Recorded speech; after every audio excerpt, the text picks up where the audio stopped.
Hi everybody, Eva here. I am the owner and founder of My Sleeping Baby and the Sleep Bible Coaching Program. And today is Sleep Tip Tuesday. So in honor of today, I'm going to be answering one mom's question in the My Sleeping Baby Facebook community group. And today's question is from a mom named Shoshana. And she wants to know, what exactly is the school of thought with waking a newborn if they're sleeping too much during the day? My daughter's having a nice long stretch and I'm loath to wake her. Shoshana, this is a great question. And it reminds me of, I guess, the famous saying that we all hear as moms, never wake a sleeping baby, right? So I'll tell you, generally speaking, I do agree that we never want to wake a sleeping baby unless we need to wake the sleeping baby. In other words, there are many different circumstances where waking a sleeping baby is actually the best thing to do in the sleep department. So for the most part, when we're talking about newborns in particular, there's really a small number of reasons why you would ever want to be waking your sleeping baby, because the reality is that the vast majority of the time, newborns are sleeping quite a bit during this phase, and we don't want to be disturbing that. That being said, I will tell you something that I learned as a first-time mom myself when my oldest daughter, who's now 8.5, was just born. And this was probably the very first thing that I learned on my own with regards to infant sleep patterns.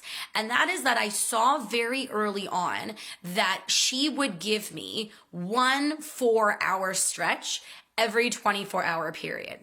And so I made it my mission to make sure that that 4-hour stretch was happening at nighttime when I went to bed, for very obvious reasons. Because when you're in the thick of that newborn stage, a 4-hour stretch of sleep is worth its weight in gold.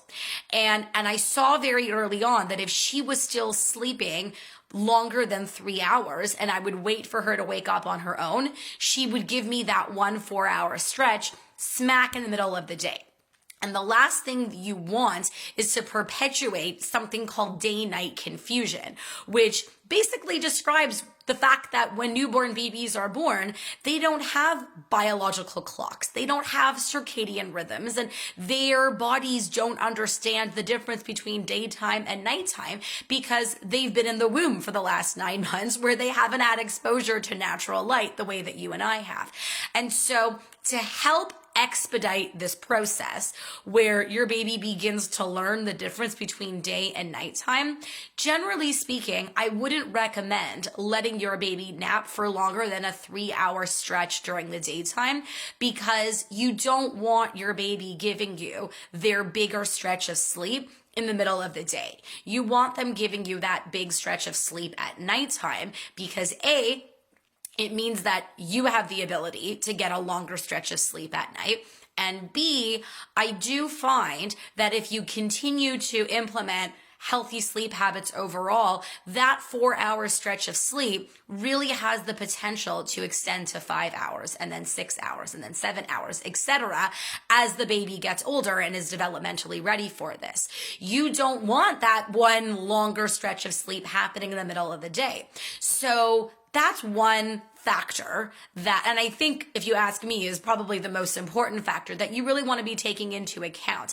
But if your baby is napping for 2 hours at a time, that is fantastic, and I would not be interrupting that. The only other reason why you might want to be waking your baby up at the 3-hour mark during the daytime is to make sure that she is eating frequently enough during the day. So regardless of whether or not your baby is nursing or bottle feeding, in this age range, if you want to be optimizing daytime nutrition and ensure that your baby can eat really well during the day so that she's got the potential to give you some longer stretches at nighttime, then you don't want her skipping any daytime feeds.